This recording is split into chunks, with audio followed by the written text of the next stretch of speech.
Hi friends, Vanakkam. One name Murugan Touring Talkies today proudly but sadly presents one story. அதாவது இன்றைக்கி August 15 80வது சுதந்திர தினத்தை கொண்டாடுறோம். இப்போ இண்டிபெண்டன்ஸ் டே அன்றைக்கி ஒரு ப்ரௌட்லி அண்ட் சேட்லின்னு சொல்கிறேன்னு நினைக்கிறீங்க இல்லையா? ஆமாம் சார். அது என்னுடைய முன்னோர்கள் நினச்சி ப்ரௌடாக இருக்கேன். நீங்கள் நினச்சி பாருங்கள், சுபாஷ் சந்திரபோஸ், நேதாஜி சுபாஷ் சந்திரபோஸ் கேள்விப்பட்டிருக்கீங்களா? நான் வந்து குழந்தைகளுக்கான கதையாக தான் இதை சொல்ல வந்தேன். ஆனால் இது பெரியவர்களுக்கு தெரியவர்களுக்கு தான் சொல்கிறேன். ஏன்னா குழந்தைகளுக்கு நீங்கள் சொல்லிக் கொடுக்கணும். அதாவது நமக்கு தெரியாது அவர் எங்கெல்லாம் ஓடி போய் மகாத்மா காந்திக்கு அவருக்கு ஸ்டேம்ஸ் கொஞ்சம் வித்தியாசம் மனசில் விரிஞ்சு போயிட்டாரு. அவருடைய பாலிசி வேறு, இவருடைய பாலிசி வேறு. ரொம்ப டீப்பாக போனாக்கா எது தப்பு எது ரைட்லாம் பிரச்சனையாகவும் வேண்டாம். Netaji greatest person in India, the greatest person. நல்லா ஞாபகம் வச்சுங்க. நான் காந்திஜியை ஒப்பிடலை, காந்திஜியை பற்றி நமக்கு அடுத்த பக்கம் வச்சுவோம். நேதாஜி அவன் எந்த நாட்டெலாம் ஒழிஞ்சுண்டு எந்த நாட்டெலாம் சப்போர்ட் பண்ணிட்டு இங்கேருந்து பசும்பொன் முத்துராமலிங்க தேவரையா அவர்களுடைய ஆட்கள்லாம் அனுப்பிச்சு அவரை படைத்தளபதியாக வச்சுட்டு எவ்வளவு மறைமுக போரை நடத்தி பிரிட்டிஷ்காரனை அலற விட்டுருக்கார் அப்படிங்கிறது யாருக்காவது தெரியுமா? தெரிஞ்சாலும் அதற்கு முக்கியத்துவம் கொடுத்துருக்குமா? அந்த அப்படி அது கேட்கத்தே உடம்புல உணர்ச்சி வருதா? நல்ல வ.உ. சிதம்பரனார் ஒருத்தர் இருந்தார. அவர் எப்போ தெரியும் உங்களுக்கு? எப்போ தெரிஞ்சிருமா உங்களுக்கு? அந்த இந்த கப்பலோட்டி தமிழ்னு சிவாஜி கணேசன் நடித்தார் இல்லையா? அப்பொழுதுதான் வ.உ.சி என்பதை பற்றி தெரியும். அந்த காலத்திலேயே மானங்கட்ட மக்கள் இருந்திருக்கின்றார்கள். முழுக்க முழுக்க கேடுகட்ட கெதிகட்ட மக்கள் இருந்திருக்கிறார்கள். ஏண்டா அப்படி சொல்கிறேன்னு கேட்குறேன். அந்த காலத்தில் வந்து என்ன யாரும் கேஸ் போட போதில்லை. அந்த படத்தை பார்த்தப்ப தான் வ.உ.சிங்கிறவர் யார், அவர் என்னெல்லாம் வந்து சுதந்திரத்துக்காக பாடுபட்டார். அவர் வந்து பால கங்காதர திலகரை குருவாக ஏற்றுனார், ரைட்டு. அவர் புரட்சி கூட பண்ணக்கூடிய மாதிரி அந்த ஆங்கிள் தான் இருந்தார். அவர் சுபாஷ் சந்திர போஸ் சைடு வச்சுங்களேன்.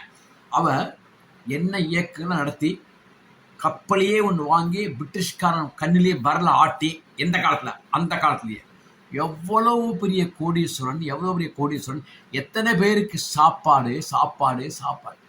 40 வருஷம் ஜீவாந்தர தண்டனையோடு இல்லாமல் செக்கு தாயா, செக்கு. உன்னால் ஒரு மூட்டை அரிசியை தூக்கின்னு முதல்ல போக முடியுமாயா? 1 கிலோமீட்டர் உன்னால் அடி வாங்கி செக்கு தான் உட்காந்து மேலே சாட்டில் அடிப்போம். ஒரு பக்கம் மாடு, ஒரு பக்கம் வ.உ. சிதம்பரனார். யாராவது அந்த சிதம்பரனாரை பற்றி மனசார நினைக்கிறோமா? இந்த நாடு அப்படிங்கிறத சிதம்பரம் நினைக்கிறோமா இல்லையா? நினச்சி பார்க்கணுமா இல்லையா? உணர்ச்சி வரணுமா இல்லையா?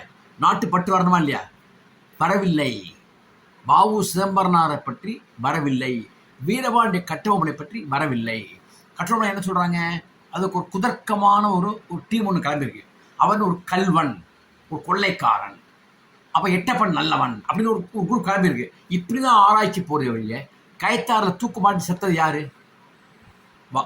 கட்டபொம்மன் தானே. எதுக்காக செத்தான்? பிரிட்டிஷை ஈத்தான் செத்தான் இல்லையா? அப்போ அந்த வீரம் இருந்தால் இல்லையா அவன்கிட்ட? வேலுநாச்சியார்னு சொல்கிறாங்க.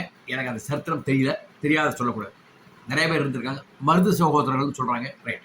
இந்த மாதிரி இவ்வளோ பேர் இருந்திருக்காங்களே, அவர்கள் கேட்டாக்க உடம்புல ஒரு உணர்ச்சி வர வேண்டாம், நாட்டு பற்று வர வேண்டாம், தேசிய பற்று வர வேண்டாம். சரி, அப்புறம் ஒரு வெள்ளைக்காரன் ஆஷ் துரை அப்படிங்கிறவன் ஒரு நீலகண்ட பிரம்மச்சாரிக்கிட்ட சீடர்களாக இருந்து ஒரு 10 பேர் வச்சுக்கலாம், நைட்டு தெரியாமல் கூடி எப்படியாவது இந்த ஆஷ் துறையை கொலை பண்ணணும். அவன் தப்பு பண்ணியிருக்கான், அவனை கொலை பண்ணணும் முடிவில் அதுக்கு பயிற்சியெல்லாம் பெற்று எல்லாம் என்ன பண்ணுறாரு, நீலகண்ட பிரம்மச்சாரி அதில் சொல்லிக் கொடுக்குறாரு.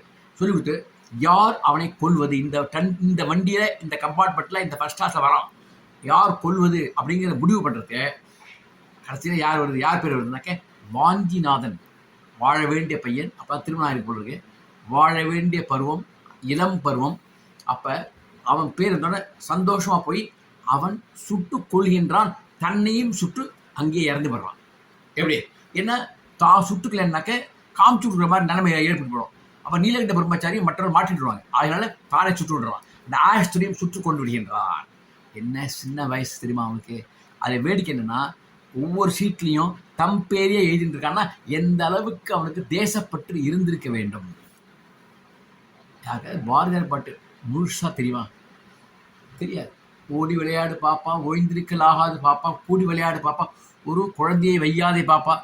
ஓகே இல்லையா? சரி, அவ்வளோதான். அதுக்கு மேலே போக முடியாது. சிந்து நதி மிசையின்னு அப்படிங்கிற சிவாஜி ஞாபகம் தான் வரும். ரைட்டு, விட்டுருங்க. அப்போ இந்த பாரதியார் பாடல்கள் எந்த அளவுக்கு உத்வேகம் இருந்தது, நாட்டுப்பற்றை கொடுத்தது யாருக்கா தெரியுமா? ஒன்றும் கிடையாது. ஒன்றும் தெரியாது. என்ன தெரியும் நமக்கு?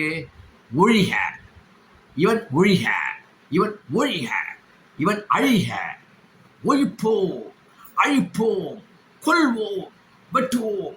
இதைத்தான் நாம் அறிந்து கொண்டிருக்கின்றோம். எவ்வளோ குடும்பம் தெரியுமா?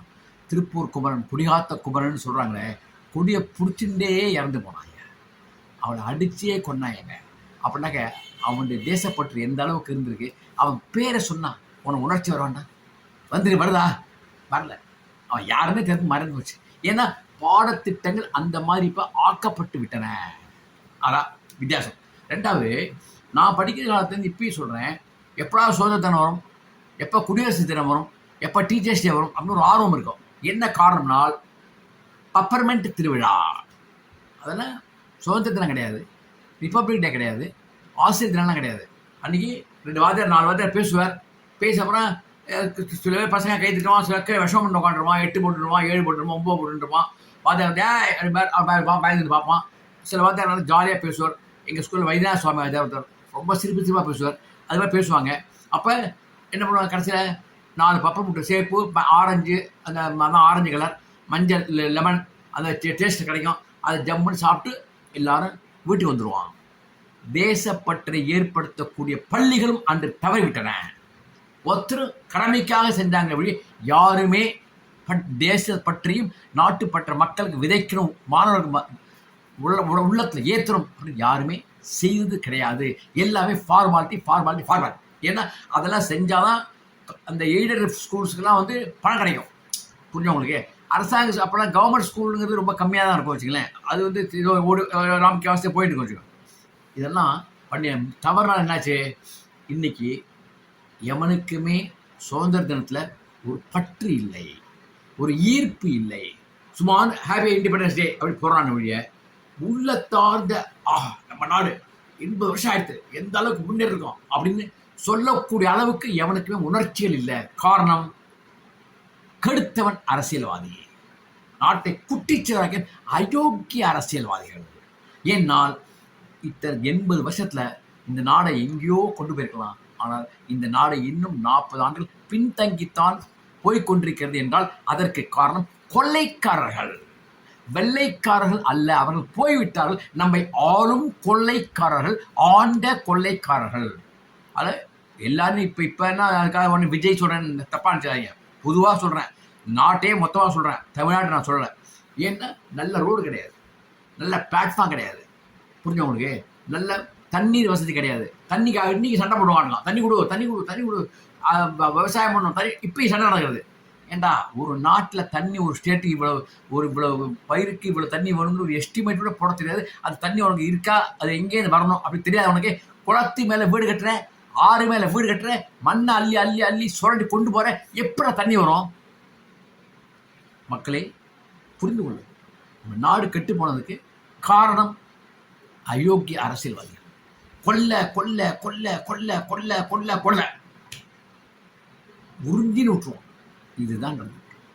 அதனால தான் நம்ம இன்னைக்கு எவனுக்குமே தேசப்பற்று இல்லை. 5 பைசா கிடைச்சா போதுன்னு பையில போட்டு எவனா எல்லாரும் போகிறோமே ஒழிய யாருக்குமே பற்று இல்லை. அந்த பற்றி கொடுக்கக்கூடிய அளவுக்கு கல்வி இல்லை. அந்த கல்வியை நல்லபடியாக போதிக்கக்கூடிய அளவுக்கு பள்ளிகள் இல்லை. டொனேஷன், பொய்யான டொனேஷன். 1 லட்சத்துக்கு 1,20,000, 1,40,000. என்னன்னா அதுக்கு ஒரு ஸ்பெஷலாக ஒரு அசைன்மெண்ட் ஒன்று போட்டு வேண்டியது. இதற்காக 40,000 கூட நீ கொடுக்காம வந்தால் ஸ்கூல் கிடைக்காது. அதுக்காக அவன் எதை கேட்டாலும் நீ கொடுத்தான். அக்கிரமங்கள் முழுக்க, அநியாயங்கள் முழுக்க, தீய ஒழுக்கங்கள் முழுக்க பள்ளிக்கூடத்திலிருந்து ஆரம்பித்து முழுக்க கயவாளி அரசியல்வாதிகளால் இந்த நாடு சின்னாபின்னம் ஆகிவிட்டது. இப்போ என்னடா பரவி இருக்குன்னா, சாக்கடையிலேயே உழவக்கூடிய கரப்பான் பூச்சிகள் பரவி இருக்கின்றன. கரப்பான் பூச்சிகள்லாம் நான் சொல்கிறது காக்ரோச் பார்ட்டியா, அந்த பாட்டு ஜனதா பாட்டுலாம் நான் சொல்லலை. எங்கே பார்த்தாலும் வீட்டில் பாருங்கள், எங்கள் வீட்டில் ஏகப்பட்ட கரப்பான் பூச்சி போயிட்டு இருக்கு. அது ஏன் போயிட்டு இருக்குனால், வீடு சுத்தமாக இல்லை, வீட்டில் சாக்கடை, துர்நாற்றம் அடிக்கிறது. அதனால கரப்பான் பூச்சி ஜாஸ்தியாக போச்சு. அந்த துர்நாற்றத்தை நீ கட்டுப்படுத்தினாதான் கரப்பாம்பூச்சிலாம் போகும். புரிஞ்சா உங்களுக்கு? இப்போ புரிஞ்சுங்க. இப்போ நான் சொல்லக்கூடிய கதை வந்து என்னோட கதையாக தான் நினச்சேன். ரொம்ப தூரம் டைம் ஆயிடுச்சு, வேகமாக முடிச்சுடுறேன். ஒரு நாடு, அந்த நாட்டில் மன்னன் பாதி நேரம் மயங்கியே இருப்பான். சுறாபானம், சோமபானம், அதாவது தென்னங்கல், பனங்கல் அதுதான் இருக்கும். அவனுக்கு ஒரு தளபதி, உருப்படாதவன். தளபதிக்கு ஒரு பையன், மகா உருப்படாதவன். ஒரு அமைச்சர், வயசானவர், ஒரு நல்லவர். தளபதி அயோக்கியன், 1ஆம் நம்பர் அயோக்கியன். அவருக்கு பையனே கிடையாது, விட்டுருக்கேன். மன்னனுக்கு ஒரே ஒரு இளவரசர். மன்னன் கேட்குறான், இளவரசன் கேட்குறான், அம்மா எனக்கு ஏன் ஒரு சகோதரி பிறக்கலை? எனக்கு ஒரு சகோதரி வேணும்னு ஆசைப்படுறேன் அப்படிங்கிறான். நீ ஆசைப்பட்டு என்னப்பா பண்ணுறது? என்னம்மா சொல்கிற? நீ ஆசைப்பட்டு எது நடக்கும்? யோசிப்பர். ஏம்மா அப்படின்னாக்க, நீ மருத்துவரை கேளு. அரசக்கு அந்த காலத்துலலாம் ராஜாக்குன்னு அரசு மருத்துவர் இருப்பார் இல்லையா, அரச வைத்தியர் இருப்போம் இல்லையா, அந்த அரச வைத்தியர் கேளுமாப்ப. அப்பாட்டு தான் கேட்கணும், அரச வைத்தியரை கேட்க சொல்கிறேன். அப்பாட்டு கேட்டு பிரயோஜனம் இல்லை, ஏன்னா அவர் பாதி மேக்கத்திலே இருக்கிறவர். அரச வைத்தியர் கேளு. அப்போ அரச வைத்தியரை கேட்கலாம். அப்போ அரச வைத்தியர் சொல்லக்கூடிய செய்தி அப்படியே அதிர்ச்சி அளிக்கக்கூடியதாக இருக்குது. என்னடான்னா, உங்கள் அப்பாவுக்கு மட்டும் இல்லை, இந்த நாட்டில் 90% பேருக்கு குழந்தை பிறக்காது. ஐயா என்னையா சொல்கிறீங்க? ஆமாம். என்ன காரணம்னா, உங்கள் அப்பா முழு நேர குடிகாரன் ஆகிட்டார். நாட்டை ஒழுங்காக ஆள்வதே இல்லை, எப்பொழுதும் குடி. அதற்கு தளபதியாரும் அந்த ராஜகுருவும் சேர்ந்து உடந்தை.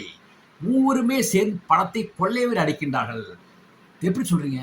அதாவது கல் இறக்குறாங்க இல்லையா, தென்னங்கல் இறக்குறாங்க, பழங்கல் இறக்குறாங்க, எக்கச்சக்கமான சட்டியில் வருது. அதுக்கெல்லாம் வரி உண்டு. பாதி தென்னை மரங்களுக்கும் பாதி பனை மரங்களுக்கும் இறக்கக்கூடிய கல்லுகளுக்கு கணக்கே கிடையாது, நேரடியாக வித்துடுறாங்க.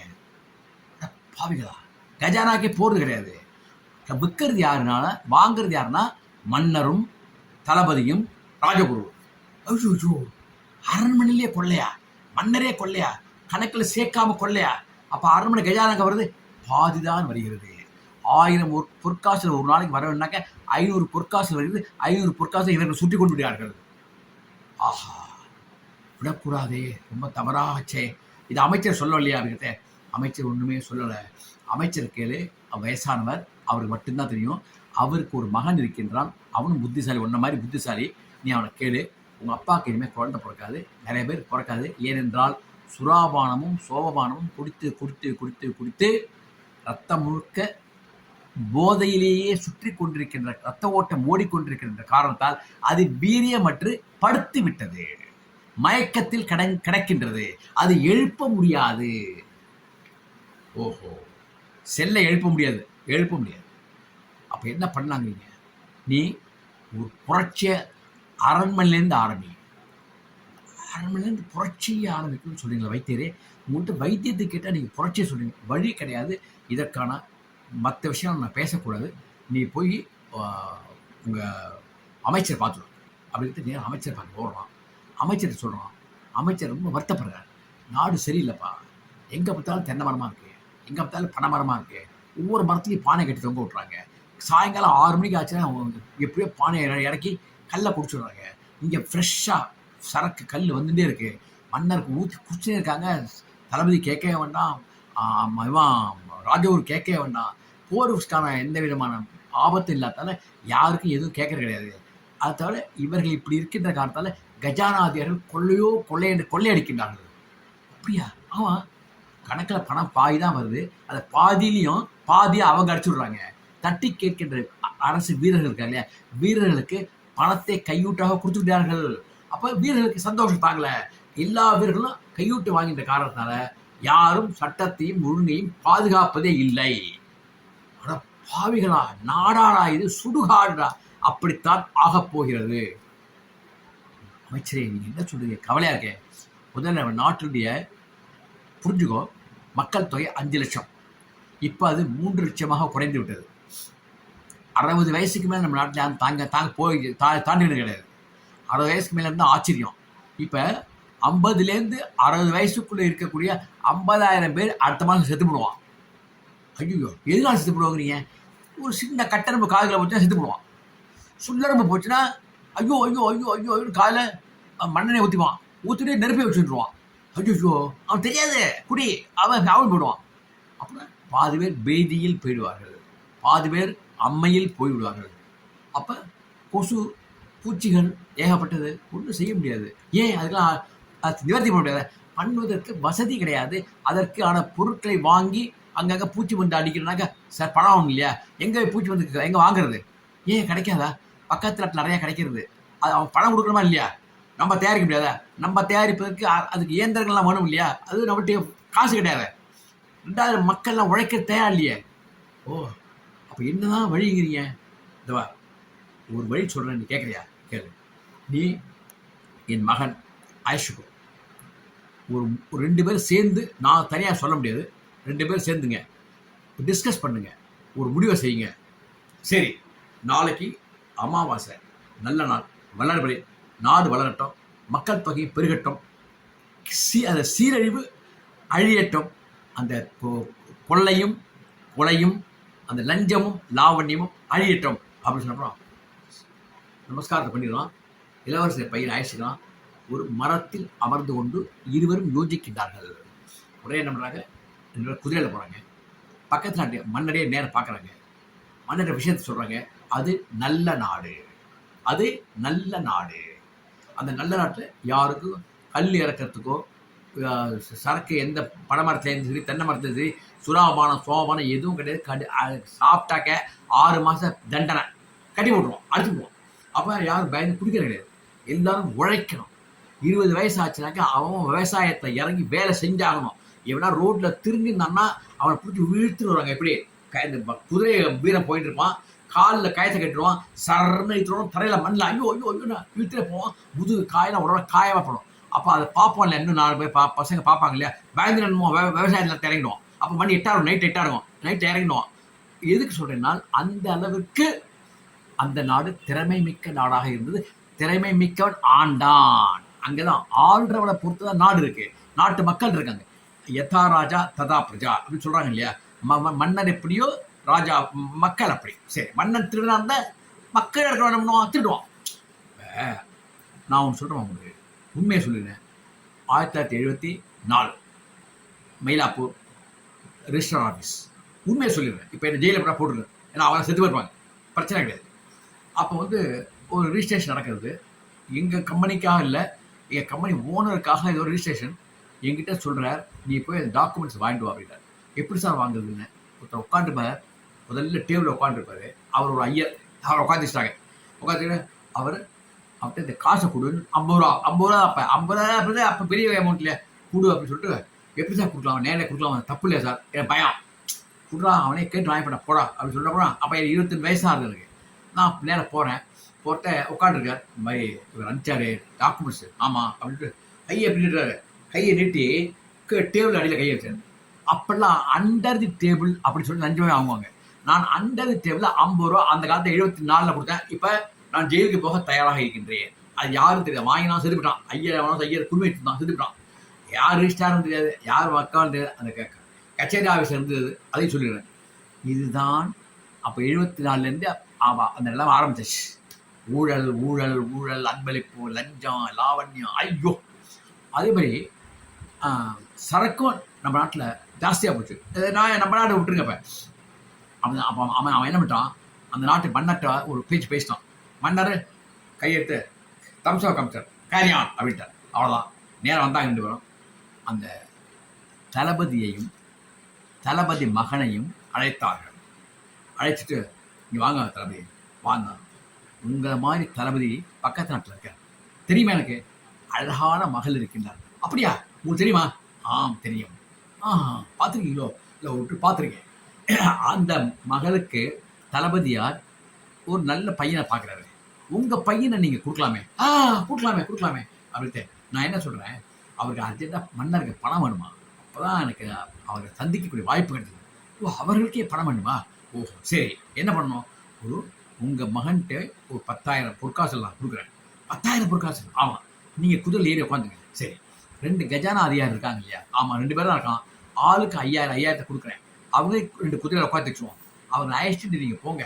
அவங்க அந்த நாட்டுக்கு போய் தளபதியாரை பார்த்து கொடுங்க. கொடுத்துட்டு அப்படியே அவருடைய பொண்ணுக்கும் உங்கள் பையனுக்கும் திருமணத்தை பேசி பிடிச்சிருங்க. நம்ம இங்கே நாட்டை கிராண்டாக கொண்டாடிடலாம் அப்படின்னு சொன்னப்பறம் தளபதி சந்தோஷத்தாங்கள. 20,000 பொற்காசுகள், அவங்க ஆளுங்க 5,000 10,000 பொற்காசு, மொத்தம் 30,000 பொற்காசுகள். தலைமை என்ன பண்ணான், அவன் குதிரையில் போகிறதே பையன் அடிச்சுட்டு அந்த கஜாதாரியை பார்த்து, ஏய் இவன் 10,000 எடுத்து சுட்டி வச்சுடுவான், நமக்கு மற்ற மீதியை கொண்டு கொடுத்தா போதும். கேட்டாக்க நெடுப்பறை அவனை கொள்ளடிச்சிட்டான், பாதி புலி வந்து கீழே போட்டான்னு சொல்லி தப்பிச்சு ஓடிவிட்டோம் சொல்லிடுவான். ஏன் அவனுக்கு அந்த பசங்க சின்ன பசங்க ஒன்றும் தெரியாது அப்படின்னா, சரி நீங்கள் சொன்னீங்க என்ன தளபதி அதை கேட்குறோம் அப்படின்றான். அப்போ தான் முதுகில் வில்லு பாயிருது. யாருக்கு? தளபதியோட மகனுக்கு. தளபதிக்கு அடுத்தது பாயிருது. அப்புறம் பார்த்தீங்கன்னா இந்த கஜானாதேனுக்கு முதுகில் அம்பு குத்துறது. அப்படியே ஃப்ளாட்டாக விளையாடுறாங்க. பொற்காசுகள் மூட்டைகளை 4 வந்து எடுத்து ஓடி போடுறான். போயிட்டு ஒரு வைத்தியர் ஒருத்தர் வர்றாரு. வந்து அப்பா இந்த பக்கம் யாருக்கும் அவனை வர சொன்னது, ஒரு பொற்காசுகள் எடுத்து வரே. இல்லைங்க ஏதோ பைத்தியக்காரன் ஒன்று சின்ன பையன் பண்டர் பையன் தான் அனுப்பிச்சான், முக்கியமான விஷயமா கல்யாணத்துக்காக நான் போயிட்டு இருக்கேன், இதை கொண்டு கொடுக்கணும் அதுக்காக.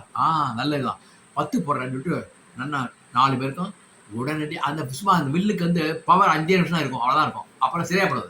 பொய் வில்லு தான் அது, பொய் அம்பு ரைட். அப்போ வந்து ஒரு பச்சை புரிஞ்சோன்னா எப்படி இருக்குங்கிற வில்லு பாருக்கு, சந்தோஷமா இருக்கா, சரி நான் டாக்டரே அடுத்து உங்களை கொண்டு வரேன், நீங்கள் அந்த நாட்டுக்கு போயிங்க அப்படின்னு சொல்லிட்டு எங்க அந்த வைத்தியர், காட்டு வைத்தியர் இருக்கார் இல்லையா, அவர் நல்ல பாம்புகளும் புலிகளும் சிறுத்தைகளும் சிங்கங்களும் உழவக்கூடிய ஒரு கடுமையான காட்டில் விட்டுட்டு இவர் வேற தப்பிச்சு ஓடி வந்துடுறார். அப்பதான் ரொம்ப தூரம் தள்ளி குதிரை இருக்கிறது. அதில் யார் இருக்காங்க? மன்னர் மகனும் அமைச்சர் மகனும் இருக்கின்றார்கள். நேர போறார் வைத்தியர், இந்த காட்டு வைத்தியர். அவங்க நல்லா அனுப்பிச்சுட்டார். இனிமே அவர்களால் திரும்பி வர முடியாது. ஒரு சிங்கத்துக்கு பலியாயிடுவான், அந்த புலிக்கு பலியாயிடுவான், அந்த பாம்பு பிடிச்ச 2 செத்து போடுவான். அப்பா ஊழலை ஒழித்தேன் அப்படின்னு சொல்லிட்டு இந்த இளவரசர் முன்னாடி இந்த பையங்க அந்த வைத்தியருக்கு 10 பொற்காசு கொடுப்பார். கொள்ளக்கார மாதிரி வந்தாங்க இல்லையா, 4 அம்பு அடிச்சா இல்லையா, அவங்கெல்லாம் ஆதிவாசிகள். அவர்களுக்கெல்லாம் பொற்காசுகளை கொடுத்துட்டு இந்த உங்களுக்கு என்னெல்லாம் எப்பெல்லாம் சௌகரியங்கள் பண்ணித்தரணும் நான் பண்ணித்தரேன், உதவிக்கு நன்றி கேட்டேன். இது வந்து பொற்காசு நாங்கள் வாங்க மாட்டோம், ஏன்னா இது எங்கள் டியூட்டி.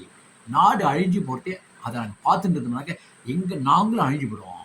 நாடு அழிஞ்சா எல்லாமே அழிஞ்சு போடுவோம். அதனால் நீங்கள் இதை சர்வீஸாக நாங்கள் வச்சுங்க, வாங்கிக்க மாட்டோம். இல்லை கொஞ்சமாக வாங்கிங்கிறது ஒரு இப்படி வாங்கிப்பார், ஒரு மரியாதைக்கு வாங்கிப்பார், நேர்மையான பாருங்க. இன்னும் அந்த நேர்மை இருக்கிறதால தான் இன்னும் நாடு ஓடி இருந்தது. அப்புறம் நம்ம அப்போ சொல்கிறாப்ப மக்கள்கிட்ட பரப்பேச்சு. தளபதியார் பொற்காசுடன் கஜானாதியாருடன் தன் மகளோடு தப்பி ஓடிவிட்டார். பரப்பு. சில சமயங்களில் சில உண்மைகளை சொல்வதற்கு பெரிய பொய்யை சொல்லித்தான் ஆக வேண்டும். பொய்யை சொல்லாச்சு மக்களும் போயிட்டான்டா அப்படி நினைச்சிட்டு இருப்பாங்க. அதுக்கப்புறமா அடுத்த கட்டத்தை இறங்கணும் இல்லையா, இளவரசரும் அமைச்சர் மகனும் சேர்ந்து கொண்டு எந்தெந்த இடத்துல கல் இறக்குறாங்க, எந்தெந்த இடத்துல பனைமரத்துலையும் சரி தென்னை மரத்துலையும் இறக்குறாங்கன்னு பார்த்து இரவோடு இரவாக அவ்வளவு மரங்களை தீயிட்டு கொளுத்திடுகிறார்கள். இது நடந்தது. செய்தி கல் எதிர்ப்பு போராட்டத்தை வந்து கல்லுக்கடை மறியல்னு சொல்லுவாங்க இல்லையா, அதில் வந்து எதிர்ப்பில் தன்னிடமிருந்த 200 தென்னை மரங்களை வந்து பெரியார் ஈவே ராமசாமி அவர்கள் கொளுத்தினார்கள் என்று அறியப்படுகிறது. செவிவை செய்தது, நான் படித்தது கிடையாது. அது மாதிரி நடந்திருக்கு அந்த காலத்தில். நான் சொன்ன அந்த காலம், அந்த கதை கேட்டுங்களேன். இப்பயும் நடந்திருக்காது. நான் சொன்ன அப்போ அந்த 6 மணி ஆச்சுனாக்க வீரர்கள்லாம் அந்த போதை வேண்டிருக்கு, வெறி வேண்டிருக்கு. பசங்கள்லாம் யங்ஸ்டர்ஸ்லாம் துடிக்கிறான், எங்கடா கல்லுடா அப்படிங்கிறான். அவன் ஓய் ஆய் குத்துற, நீ எனக்கு வர வேண்டிய கல்லை நீ எடுத்துட்டான்னு ஒரு வீரன் ஒரு வாலிபனை குத்துறான். நீ வீரன், உனக்கு தான் முதல்ல வந்திருக்கோம், எங்களை ஏமாத்த 10 இளைஞர்கள் சேர்ந்து இவனை குத்துறாங்க. அப்போ உள்நாட்டு போய் வரை வீரர்களுக்குள்ளும் இந்த வாலிபர்களுக்கும் சண்டை வந்துடுது. அப்படிதான் நடத்திய வழி கிடையாது. இவன் ஏற்கனவே என்ன பண்ணி வச்சிருக்கான், பக்கத்தில் பேசி வச்சிருக்கான் இல்லையா, ஒரு 2000 வீரர்கள் வராங்க. வந்து அந்த அத்தனை வீரர்களையும் அத்தனை வாலிபர்களையும் அடின்னா அடி உங்க அடி நிமித்து கட்டி எல்லாரும் அடக்கி ஒடுக்கி உட்காந்துச்சு. இல்லை உட்காட்டான். அப்புறம் எந்தெந்த மரத்தில் மறுநாளைக்கு தென்னங்கள் உட்காந்தாச்சு. அப்புறம் அன்னைக்கு ரிலீஸ் அப்படி போயிட்டாங்க வச்சுங்க. மறுநாளைக்கு பார்க்கறாங்க, திருப்பி சில மரங்களில் மரம் கல்லுக்கு கட்டி வச்சுருக்காங்க, பானையை கட்டி வச்சுருக்காங்க. அப்போ யார் கட்டுறாங்கிறத பார்த்து அவர் வீரர்களும் உண்டு, அதில் வீரர்களையும் அந்த வாலிபர்களையும் அந்தந்த மரத்தில் கட்டி போட்டு ஷார்ட்டை எடுத்தான் இளவரசன். அடி நிமித்து கட்டினான். நான் ஆணையிட்டால் அது நடந்துட்டு இந்தியா அடிப்பார் இல்லையா, அது மாதிரி வீரனா பேருக்கு ஐயோ ஐயோ ஐயோ ஐயோண்ணா. ஏண்டா இது குடிக்கிற வயசா, குமாரம் போகிற வயசா, குடுத்தனம் பண்ணுற வயசு இல்லை. நாளைக்கு இந்த நாடு அழியணுமா, நாளைக்கு திரும்ப பண்ணிக்க வேண்டாம். எத்தனை பெண்கள் இருக்கு, அந்த பெண்களுக்கு நீ வாழ்வு கொடுக்க வேண்டாம். எல்லாம் அனாதையெல்லாம் பிறந்து அப்படியே இறந்து விடுமா, அது லைஃப்ல எனக்கு தெரிய வேண்டாமா. அதுக்கு உனக்கு உணர்ச்சி உடம்புல ஏற வேண்டாமடா, ரத்தத்தில் நரம்பெல்லாம் புடைக்க வேண்டாமடா, இப்படி இருக்க சொங்கிமா இருக்கடா அப்படின்னு ஒரு அறை. அப்படியே அறையில் அது போதை தெளிஞ்சு அடிக்கிற அடியில் மேலே சட்டி கீழே மண்டையே விழுது, கல்லெல்லாம் வெளில போகுது. மண்ணா மண்ணா எல்லா வருஷம் கல்லுங்கண்ணா, திருப்பி இன்னொரு அறை அதுதானே போதை தெளியுது. அப்போ தான் தெளிவாங்க, இனிமேல் நான் ஒழுங்காக இருக்கேன், இனிமேல் மரத்துக்கிட்ட வந்தேன்னா கட்டி போடல அடி கொண்டுடுவேன், இல்லை இனிமேல் ஒழுங்காக இருக்கேன் அப்படின்னா வீரர்களை கூப்பிட்டு அந்த வீரர்களை மற்ற பக்கத்தில் நாட்டு வீரர்கள் அடிச்சோம் இல்லையா கூப்பிட்டு சமத்தியான அடி. அடினா அடி, வீரர்களுக்கு வீரர் எப்படி அடிப்பான்னு தெரியல உங்களுக்கு, அந்த மாதிரி அடி. அப்படி எல்லாம் மண்டிடுறான். மண்டிட்டு ஒரு கத்தியாக கொடுக்குறது, கத்தியை கொடுக்குறாப்புல, கத்தியை கொடுத்தா நடுக்குது, ஆட முடியல, அடிக்க முடியல. எப்படி ஆடுறான் அப்படியே. ஏண்டா கத்தியால் ஒன்னானே பக்கத்துல இருக்கானா பாலை சுழட்டி அடிக்க முடியாது, சுடுறா சுழட்டுறா அப்படின்ட்டு பக்கத்தில் இருக்கான் கத்தியை வச்சுருக்கான். இவங்க கையில் ஆடுற பால் அப்படியே இருக்கு, ஏன்னா தெம்புல வேற ஒன்றும் இல்லை. சுறாபானம் சோபானம் தென்னங்கல் பழங்கள் யாவது. அப்போ இவன் கேட்குறான், இந்த லட்சணத்தில் நீங்கள் நாட்டை காக்க போறீங்களா, நாட்டு மக்களை காக்க போறீங்களா? மானங்கட்ட வீரர்களே, குடிகாரர்களே, நீங்களாம் உயிரோட இருந்து என்ன பயன்னு சொல்லிட்டு ஆடுறா அப்படின்ட்டு ஆட்டி நாட்டி. அப்போ தான் இனிமேல் சத்தியமாக குடிக்க மாட்டோம் அப்படின்னு காலில் விடுறாங்க. நாளிலிருந்து விவசாயம் பண்ணுறீங்க. இந்த நாட்டுக்கு வீரர்கள் தேவையே இல்லை. இந்த நாட்டுக்கு வாலிபர்கள், நீங்கள் வீரர்களாக உதவி செய்யுங்க. வாலிபர் அத்தனை பேர் நிலத்தில் இறங்கணும். வீரர்கள் எல்லாரும் காட்டில் மரங்கள்லாம் உற்பத்தி பண்ணணும், நிறையா மரங்களை உருவாக்கணும், தண்ணி விடணும், அங்கேயும் இங்கேயும் அலையணும், தண்ணி எடுத்து கொட்டணும், அதை சீர்படுத்தணும். சில வீரர்களுக்கெல்லாம் ஆட்டை நிறையா தூர்வாரணும்னு சொல்லுவாங்க இல்லையா, தூர்வாரணும், அதை செய்யணும். ஆற்று தண்ணி எப்போ ஓடுற மாதிரி பண்ணிட்டு இருக்கணும். விவசாய தண்ணி இல்லாமல் இருக்கக்கூடாது, குடிக்கிற தண்ணி கொடுக்குறது கேரண்டி பண்ணணும். நிறைய பேர் மாடுகள்லாம் சரியாக கறக்க மாட்டேன்னு சொல்லுவாங்க இல்லையா, அதெல்லாம் கறக்கிற மாதிரி தீவிரங்கள்லாம் கொடுக்குறது வழி பண்ணணும். அப்படி பண்ணுறது. அப்போ நாட்டை காக்கிறது வீரர்கள்லாம் எதுக்குடா வீரர்கள், நீங்களாம் வீரர்களா? கத்தியை பிடிச்சா வாழை பிடிச்சா கையை அப்படி ஆடுறது, ஒரு புள்ள பத்து வக்கில்ல உனக்கு என்னடா உனக்கு அப்படின்னு சொல்லிட்டு தலையை கொண்டுக்கலாம். வழி கிடையாது, அவ்வளோதான். நான் இந்த நாட்டு வீரர்களை வச்சு பக்கத்து நாட்டு வீரர்களை வச்சு நான் பார்த்துக்கிறேன், வேலை செய்யணும் போகிறேன் அப்படின்னு அனுப்பி விடுகின்றார்கள். அப்புறம் மறுநாள்லேருந்து பார்த்தீங்கன்னாக்க காலம்பர 6 மணிக்கு சங்கூதல் பை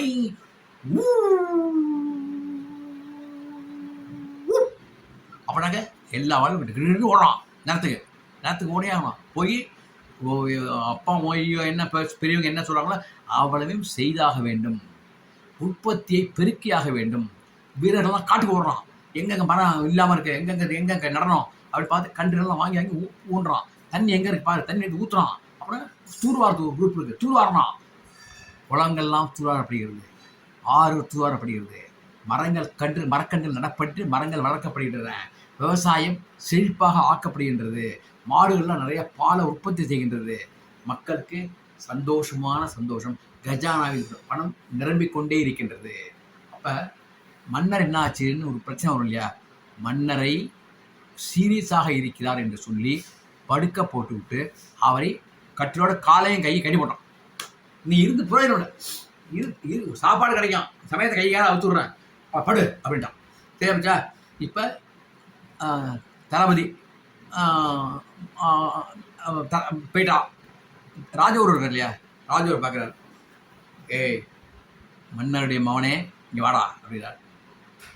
அப்போ தான் இளவரசனுக்கு கோபம் வருது.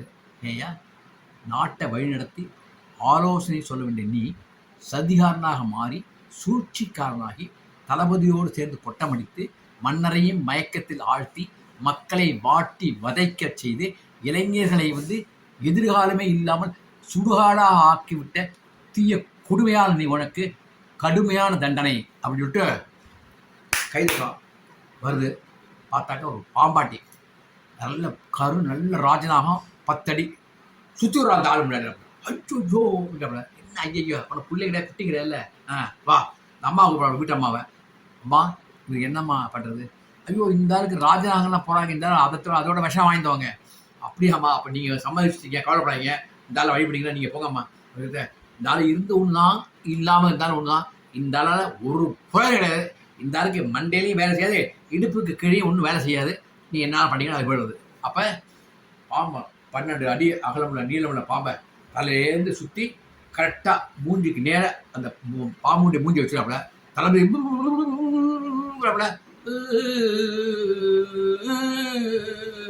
அவ்வளோ எத்தனை கொத்து 3 கொத்து தான். அவன் போயிட்டான் தளபதி. அவன் ராஜகுரு கதை முடிஞ்சு போச்சு. ஆக தீயவர்களுடைய கூடாரம் ஒழிக்கப்பட்டு விட்டது. இளைஞர்கள் எழுப்பப்பட்டு விட்டார்கள். வீரர்களுக்கு வீரம் ஊட்டப்பட்டு விட்டது. மன்னர் கெட்டவராக இருந்தாலும் படுத்த படுக்கையாக ஆக்கப்பட்டு, மகனாக இருந்தாலும் தந்தையை அடக்கி நாட்டை ஒழுங்குபடுத்தினான், சீர்படுத்தினான். பிறகு மன்னருக்கு போதை தெரிஞ்சு போச்சு. ஏன்னா போதை இல்லாமல் இருந்து இருந்து இருந்து இருந்து படுத்து படுத்து படுத்து என்னாச்சு, எழுந்துட்டார். எழுந்த அப்புறம் ஒரு நாளைக்கு மன்னர், மகாராணி, இளவரசர் சகிதமாக அப்படியே அப்போ அமைச்சர் மகன் அவர் சகிதமாக பல்லக்கில் போயிட்டு இருக்காங்க. நாட்டு மக்கள் அப்படியே பூவை பள்ளி வீசுறாங்க. நிறைய பேர் பொற்காசிலே வீசுறாங்க. அந்த அளவுக்கு நிறைய ஒவ்வொருத்த கையில் சம்பாதிச்சு நிறைய பொருட்கள் சம்பாதிச்சான். நிறைய ஏற்றுமதி, இங்கே தானியங்கள்லாம் ஏற்றுமதி, காய்கறிகள்லாம் ஏற்றுமதி, பூவெல்லாம் ஏற்றுமதி. எப்படி பார்த்துங்க, அவ்வளோ பால்லாம் ஏற்றுமதி. அந்த அளவுக்கு கொழிச்சுது. மக்கள் மிகவும் சுபிட்சமாக இருந்தார்கள். நாடு சந்தோஷமாக இருந்தது. அதுக்கப்புறம் ஒவ்வொரு வருடமும் இந்த நாளை, இந்த எழுச்சி பெற்ற இந்த நாளை, இந்த நாட்டின் சுதந்திர நாள், விடுதலை நாளாக அறிவிக்கிறேன்னு சொன்னோன்னே அடுத்த வருஷம் பார்த்தீங்கன்னா அந்தந்த இளைஞர்களுக்கு எழுச்சி தாங்காம அவன் நாட்டில் டெக்கரேட் பண்ணுறான், வாழ் தோட்டத்தை கட்டுறான், அதை கட்டுறான், இதை கட்டுறான், பாட்டை போடுறான், டான்ஸ் ஆடுறான், ஹாப்பியாக. அவரும் அதாவது ப்ரொடக்டிவிட்டியாக செய்கிறான். அது தண்ணி அடிக்கிறது, கூத்தாடுறது, டான்ஸ் அதெல்லாம் கிடையாது. அதுலேயும் உறுப்பியாக வேலைகள் செய்கிறாங்க. அப்படிங்கிறத அந்த நாடு எப்படி இருக்குன்னு இமேஜின் பண்ணி பாருங்கள். இப்போ நாடு எப்படி இருக்குது? இப்போ தமிழ்நாட்டை பொறுத்தவரைக்கும் நான் உண்மையை சொல்லிடுறேன். கூட்டம் என்பது முக்கியமாக பார்த்தீங்கன்னாக்க மருத்துவத்துறையில் நான் பார்க்கறது, ஹார்ட் விட்டுருங்க, அதில் ஓரளவுக்கு இருக்குது. மென்டல் இருக்கான் இல்லையா, மனநிலையை பாதிக்கப்பட்டவன், அந்த டாக்டர், இந்த மனநலம் சம்பந்தப்பட்ட டாக்டர் இருக்கார் இல்லையா, அவர்கிட்ட தான் கூட்டம் கொலை விழுகிறது. அனுபவ ரீதியாக பார்த்தேன். நீங்கள் என்ன மென்டல்னு சொன்னால் ஓகே, நான் சில விஷயங்கள் நான் பார்த்தேன். ஏன்னா எனக்கு எங்கன்னு தெரிஞ்சால் தான் நான் கதையை சொல்ல முடியும். அதே மாதிரி டாஸ்மாக் ஒரு கடையில் போய் பார்த்தாக்க ரோடே முழுக்க அடைச்சி நிற்கிறான், வண்டியே போக முடியல. மிக அவ்வளோ கூட்டம் கூடுறது. இவ்வளோ கூட்டம், காசு எங்கேருந்து வருது, எப்படி வருது ஒன்றும் தெரியாது. கையில் 2 பாட்டில் வச்சுக்கலாம், கீழே அப்படியே உட்காந்துக்கலாம். அதில் நேற்றுக்கு நான் பார்த்தேன், 9ஆம் படிக்கிற பையன் 3 பேர் வீடியோ எடுத்துலாம்னு பார்த்தேன். அடித்து கொண்டு விடுவான், நீ கதை சொல்ல முடியாது, இன்னும் கொஞ்சம் கதை பாக்கி இருக்குது, கதையை முடிச்சுக்கிறேன் அப்படின்னு தான் வந்துட்டான். கொடுமையில கொடுமை அது. அது மாதிரி அது இதெல்லாம் எதுக்கு சொல்கிறேன்னா, அதை தவிர எழுத்தாப்புல எலைட் பார் அப்படியே ஒரு நாளைக்கு 1 பைக் இருந்தது, 2 பைக் இருந்தது, 3 பைக் இருந்தது. இப்போ 50 பைக் இருக்குது வரிசையாக. அது நான் பார்த்தேன். அப்புறம் தான் பார்த்தா அது பாரம், அது எலைட் பாரம். அது சரக்கு வந்து கொஞ்சம் ஃபாரின் சரக்கா, கொஞ்சம் குவாலிட்டி சரக்கான்னு தெரியல. அவ்வளவு கூட்டம், திருவிழா மாதிரி கூட்டம். அது பக்கத்தில் இன்னொன்று இருக்குது, பக்கத்தில் ஒரு 50 அடியில் தாண்டி இன்னொரு எலைட் பார், அதுவும் அதுக்கு வேறு பேர் வச்சுருக்காங்க. அதுக்கு எதுக்கு அதை சொல்கிறேன்னா, இவ்வளவு சாராய கடைகளை அரசே உருவாக்கி அதில் வருமானம் பெற்று குடிகாரன் மனிதர்களை எல்லாம் குடிகாரர்களாகவும் பாதி மயக்கத்திலும் வைத்து சுயநினைவு அற்றவராக ஆக்கி, ஆண்மை அற்றவராக ஆக்கி, செயல்திறன் அற்றவராக ஆக்கி, அவன் வீட்டு பொண்ணுக்கும் மனைவிக்கும் 2000 கொடுக்குறேன், 1000 கொடுக்குறேன்னு சொன்னால் யாருக்குடா பயன் முடியும்? நீ கொடுக்கறது வாக்கரிசி போடுறது. யாருக்கு? உயிரோடு இருப்பவர்களுக்கு போடக்கூடிய வாக்கரிசி. செத்தவர்னா தான் வாக்கரிசி சொல்லுவாங்க இல்லையா, அவன் தான் பாய் குடிச்சு பாய் போயிட்டானே. மீதி இவங்களுக்கு கொடுக்குறீங்களா, 1500 2000 கொடுக்குறீங்களா, அது பணம் இல்லை, உயிரோடு இருப்பவர்களுக்கு நீ போடுகின்ற வாக்கரிசி. இதைத்தான் சொல்ல வந்தேன் உங்களுக்கு. இதை பார்த்தேன், கண்ணிலே தண்ணி வந்தது. இது இந்த கலாச்சாரம் 74லேருந்து ஆரம்பிச்சது. அதுக்கு மேலே அப்போல்லாம் போனாக்க அது பெரிய சிக்கலாகப்படுது. கொடுமைனா கொடுமை. இந்த தமிழ்நாட்டுடைய இளைஞர்களுடைய நலனை பார்க்கும்போது, எவனுக்காவது கல்யாணம் ஆகுமா, கல்யாணம் ஆனால் குழந்தை பிறக்குமா, கல்யாணம் ஆனதுக்கப்புறம் அந்த பொண்ணு அவளை நிலைத்து இருக்குமா, அல்லது எங்கேயாவது ஓடிப்படுமா, தெரியாது, சத்தியமாக தெரியாது. இதை வெங்கி ரத்தினம்னு ஒருத்தர் அழகான யூடியூபர் ஒருத்தர் ரொம்ப பர்ஃபெக்டாக சொல்லிட்டார். அவர் வந்து அதுக்கு பேச வேண்டாம்னே சொல்லிட்டார். அது அவர் சொன்ன ஒரு விஷயத்தை நான் கண்ணாலே பார்த்தேன். இதெல்லாம் எதுக்கு சொல்கிறேன்னா, இந்த சுதந்திர தினத்தில் நாம் நினைக்க வேண்டியவர்களை நினைக்கவே இல்லை. இது ஒரு பார்ட்டி நடத்திட்டு அதுக்கு தண்ணி அடிச்சுட்டு கொண்டாடுறான வழிய பப்பன் ஸ்கூலில் கொடுக்குற மாதிரி யாரும் திலகரை நினைக்கவில்லை, யாரும் பகத்சிங் நினைக்கவில்லை, சுகதேவை நினைக்கவில்லை. அது மாதிரி இன்னொருத்தர் இருக்கிற பேர் மறந்து போச்சு, ஞாபகம் வச்சேன். சரி விட்டுருங்க. பகத்சிங், சுகதேவ், இன்னொருத்தர். அதே மாதிரி 3 பேருக்கு தூக்கு தண்டனை பாவம் சின்ன வயசுலேயே. ஒவ்வொரு மாநிலத்திலையும் ஒவ்வொருத்தர் தூக்கு தண்டனை அனுபவிச்சிருக்கான், ஒவ்வொருத்தன் அடிபட்டிருக்கான், உதப்பட்டிருக்கான். லட்சக்கணக்கான பேர் தன் குடும்பத்தை தியாகம் செஞ்சு வாங்கப்பட்ட இந்த சுதந்திரத்தை இன்றைய இருக்கின்ற அரசியல்வாதிகள் அது மிஸ்யூஸ் செய்யப்பட்டு மக்கள் அழிக்கப்பட்டு கொண்டிருக்கின்றார்கள் குடியால். புரிஞ்சுங்க, உங்க குடியினால அரசாங்கம் ஓடுறது, அந்த பணத்தை உங்க வீட்டு அம்மாக்களுக்கு வாக்கரிசி போடுறாங்க. புரிஞ்சுங்க, குடிக்காதீர்கள், குடிக்காதீர்கள். அப்பொழுதுதான் வீட்டுக்கு வீடு சுதந்திரம் கிடைக்கும். அந்த சுதந்திரம் தான் உண்மையான சுதந்திரம். இப்போது நாம் கொண்டாடுகின்ற சுதந்திரம் நாட்டுக்கான சுதந்திரம், பொதுவான சுதந்திரம். ஆனால் உண்மையான சுதந்திரம் வீட்டில் கிடைக்க வேண்டும். அப்போ வீட்டுக்காரன் ஒழுங்காக சம்பாதிச்சு முழு பணத்தையும் கொடுத்து குடும்பத்தை நடத்தி குதூகலமாக இருந்து 2-3 குழந்தைகளை பெற்றுட்டு சந்தோஷமா ஆண்மையோட வீரியத்தோட இருந்தான்னா அந்த சந்தோஷம் கொடுக்காம பார்த்தீங்களா மனைவிக்கு, அந்த மனைவி அவன் கொடுக்குற சந்தோஷம், அந்த பெற்றோர்களால் குழந்தைகளை கிடைக்கிற சந்தோஷம், அதனால கல்வி கிடைக்கிறது, கல்வி கிடைக்கிறது, அந்த பலன்கள், இதெல்லாம் தான் ஒவ்வொரு வீட்டுக்கும் கிடைக்கின்ற சுதந்திரம். அந்த சுதந்திரம் கிடைத்தால்தான் நமது சுதந்திரம் உண்மையான சுதந்திரம். அன்றுதான் உண்மையான சுதந்திரம். அப்ப யார் வரணும்? நல்ல ஒரு மன்னருடைய மகன் வந்தான் இல்லையா, அதே மாதிரி ஒரு மன்னருடைய மகனும் ஒரு அமைச்சருடைய மகனும் சேர்ந்து இந்த தீயவர்களை, இந்த தீவிர கூடாரத்தை கொளுத்த வேண்டும். அது எப்படி கொளுத்துறது? யார் தீவிரம் கண்டுபிடிக்கிறது? ஏன்னா பாதி பேர் கெஞ்சா, பாதி பேர் ஃபுல்கிறான், பாதி பேர் இப்படி போடுறான், ரேகையே இல்லாமல் போடுறான் ரேட்டு, பாதி மெத்து பார்ட்டினா மெத்து போடுறான், பாதி பேர் ட்ரிங்க்ஸு. அப்போ எவனு கண்டுபிடிக்கிறது? எல்லாருக்குமே எல்லா பழக்கமும் இருக்கு. அப்போ எல்லாருன்னா ஒட்டுமொத்த கண்ணை அழிச்ச மாதிரி ஒட்டுமொத்த ஏரியாவே கொளுத்த வேண்டியதான். அது முடிவா? முடியாது. அப்போ சுதந்திரம் நமக்கு வந்துட்டா? இது வரலையும் எனக்கு வந்த மாதிரி தெரியல.